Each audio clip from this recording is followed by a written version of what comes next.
Alexandre Dubé. Une rigueur incontestable. C'est le grand jour, l'éclipse solaire totale. Le Québec sera d'ailleurs un des endroits de prédilection en Amérique du Nord pour observer le phénomène. Marie-Ève Naud est astrophysicienne à l'Université de Montréal, membre du regroupement Éclipse Québec également. Bonjour, Madame Naud. Bonjour. Ah, vous l'attendiez depuis longtemps à ce moment-là, hein, je présume? Très longtemps, oui. Je ne peux pas croire qu'on est enfin le 8 avril 2024. Bon, alors, expliquez-nous un peu, vulgarisez-nous le phénomène auquel on va assister.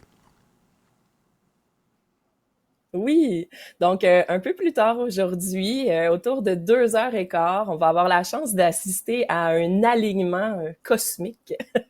C'est-à-dire que la Lune, notre satellite naturel, va venir se placer devant notre étoile, le Soleil, et va le cacher de plus en plus, jusqu'à temps que si on a la chance d'être dans la fameuse bande de totalité, hein, donc le centre-ville de Montréal, Sherbrooke, Lac-Mégantic, Saint-Georges, Thetford Mines, puis plein d'autres villes en Amérique du Nord, là, ben on va avoir un alignement parfait à un certain moment. Donc la Lune va venir parfaitement recouvrir le Soleil, ce qui est quand même, tu sais, je parle d'alignement cosmique, mais je blague avec ça, mais c'est quand même une belle coïncidence que évidemment la Lune est beaucoup plus petite que le Soleil, mais elle est aussi beaucoup plus proche, à peu près du même facteur. Donc elle est à peu près 400 fois plus petite, mais elle est à peu près 400 fois plus proche. Donc dans le ciel, ils ont à peu près la même taille, ce qui fait que on peut avoir le phénomène d'éclipse solaire totale où la Lune va cacher parfaitement le Soleil. Ça va durer quelques secondes à quelques minutes, là, autour de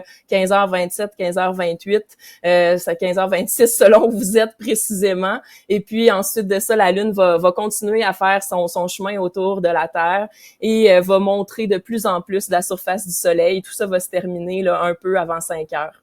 Moi, j'ai hâte de vivre ça. Ce sera impressionnant. Ce sera, encore une fois, là, si je simplifie, ce sera pratiquement la nuit en plein jour. Est-ce qu'on va ressentir aussi un changement de température? Qu'est-ce qu'on va pouvoir observer, ressentir en plus de ce qu'on va pouvoir constater dans le ciel?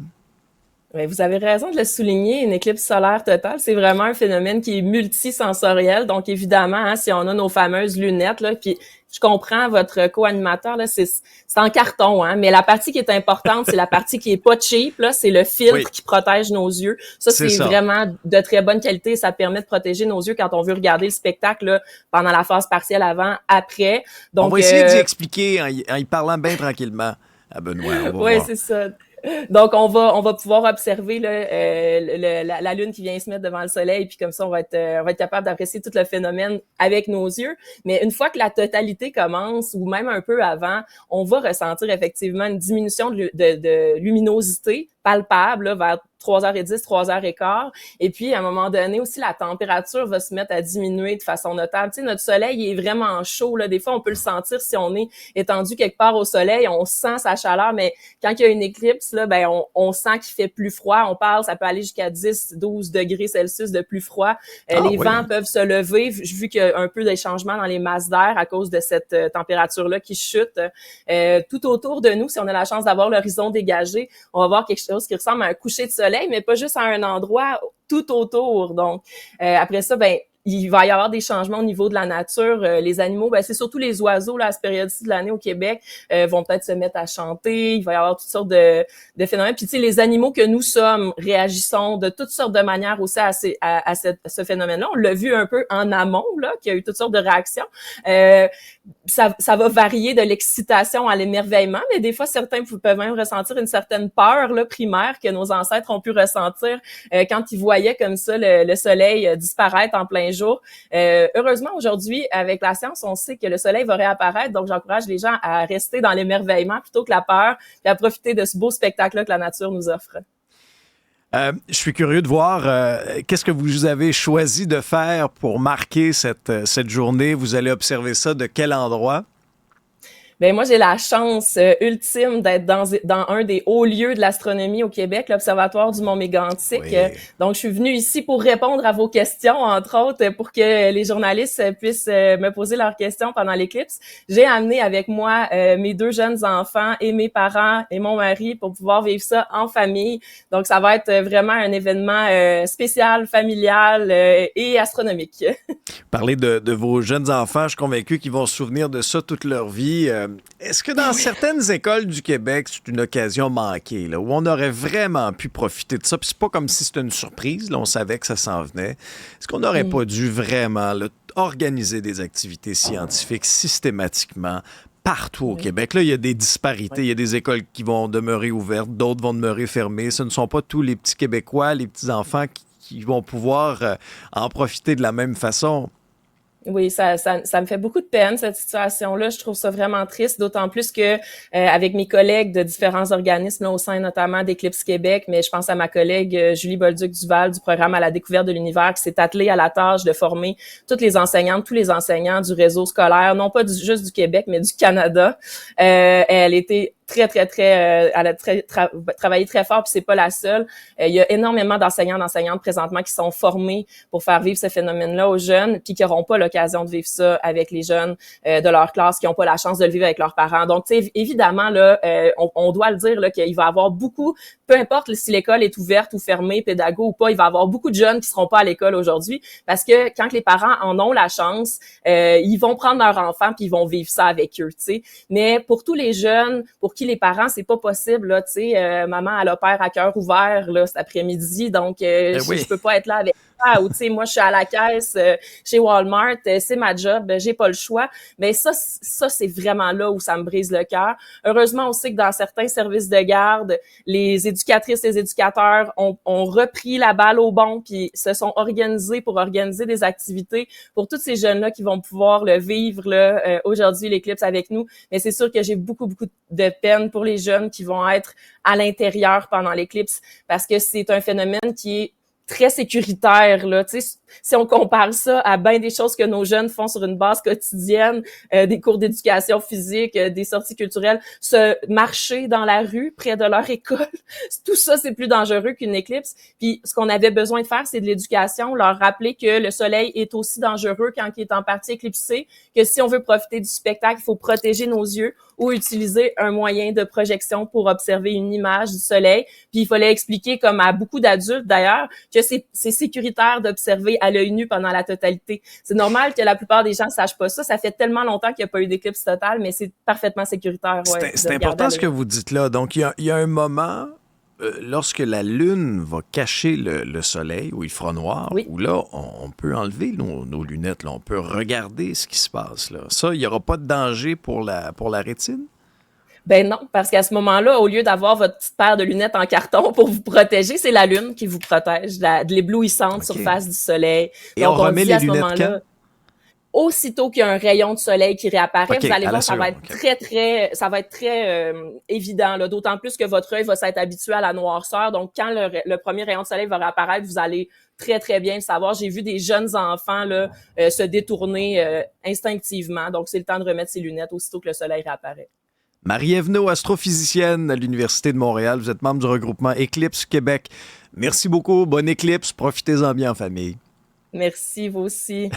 Et se joint à nous pour poursuivre la discussion, Philippe Moussette, président du club d'astronomie Vega de Cap-Rouge. Bonjour, Monsieur Moussette. Bonjour.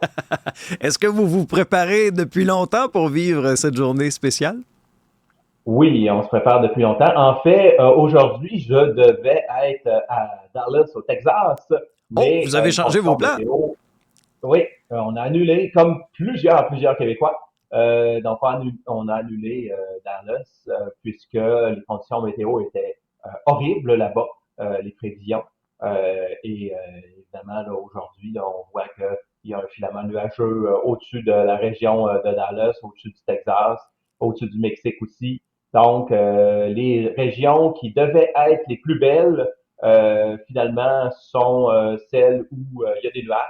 Et les régions qui étaient moins favorisées, comme la nôtre, ben évidemment, on a des conditions parfaites. Donc, évidemment, on va aller observer l'éclipse. Et je suis très heureux pour les Québécois puisque c'est une expérience à vivre folle. C'est vraiment là une expérience folle. Aller sur la ligne de totalité. À Montréal, vous êtes déjà dessus, donc Parc Jean-Drapeau, Centre de sciences, etc.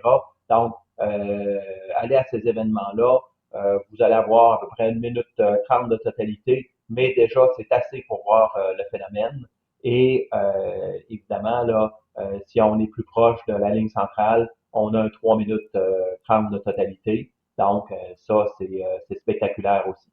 Dites-moi, bon, la plupart des gens n'ont que de simples lunettes protectrices pour regarder le phénomène. Vous êtes un passionné. Est-ce que vous avez le gros kit, l'équipement, puis à quoi va ressembler votre préparation aujourd'hui? Appareil photo, filtre solaire, oui, j'ai tout ce matériel-là. On s'en va effectivement prendre les photos. J'ai été mandaté par la presse canadienne pour prendre les photos aussi de l'éclipse. Donc, évidemment, c'est ça qu'on va faire. Et moi, je vais aller sur la ligne centrale pour pouvoir avoir le maximum de temps pour prendre mes photos aussi et de vivre le moment.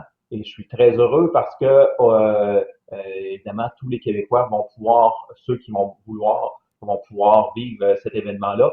Puis, je suis sûr qu'il y en a quelques-uns qui vont dire, ah, ben, on s'en va voir la prochaine, celle du 12 août 2026 en Espagne et en Islande. Donc, ça, c'est la prochaine totale prévue dans le monde. Oui, parce que, et ça, c'est les passionnés, puis je comprends qu'ils vont voyager, qu'ils vont aller là, vraiment là où ça va se passer, mais pour la moyenne des ours, on va le vivre une fois dans notre vie, puis ça va être ça, puis on verra plus jamais ça. Exactement, parce que la prochaine au Québec est en 2106, la prochaine au Canada est en 2044 dans l'Ouest, donc Edmonton, Calgary. Mais après ça, ben, c'est ça, là, c'est une expérience unique et il fait beau aujourd'hui. Donc, si jamais vous avez l'occasion, les gens de Laval, exemple, de traverser à Montréal, les gens de la rive sud de Montréal, aussi de la rive nord, etc., là, tous les gens qui peuvent aller sur la ligne de totalité, ça vaut la peine. Une éclipse partielle, c'est 9 sur 10, mais une éclipse totale, c'est 1000 sur 10. C'est bien dit ça. Philippe Moussette, vous êtes président du club d'astronomie Vega de Cap-Rouge. Merci beaucoup d'avoir participé à l'épisode. Merci.